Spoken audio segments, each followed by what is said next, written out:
call upon Mr. Maxwell. Praise God.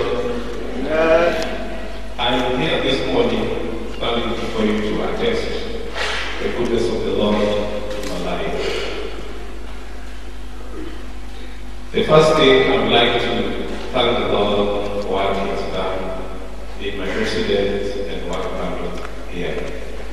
A few days ago, let me say, last week, the pastor said here that he's seen many of mostly foreigners here having problems with their residence and work permit. And I had just applied actually for the renewal of my resident and work permit.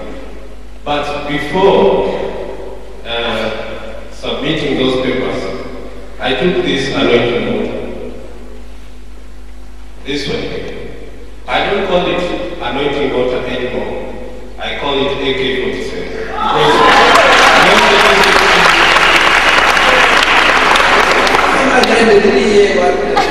I don't call it anointing water anymore.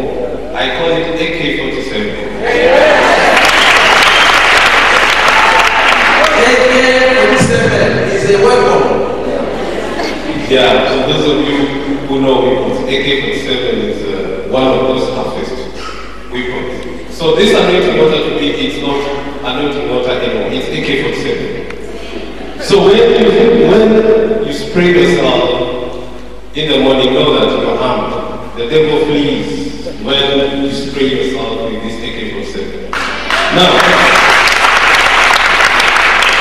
I took my papers, sprayed them with this AK-47, and submitted them at immigration. Believe me or not, the procedure is normally that it takes almost 3 to 4 months for them to come back to you to tell you whether they have accepted, whether it has been rejected or accepted. It only took 3 weeks, which to me was a surprise.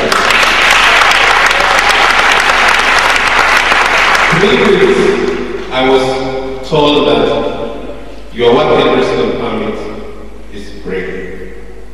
And I praise the Lord for that miracle that He did in my life. And I thank Pastor for what he said, that actually he sees many of us here. Because without residence and work permit, for many foreigners here, you know what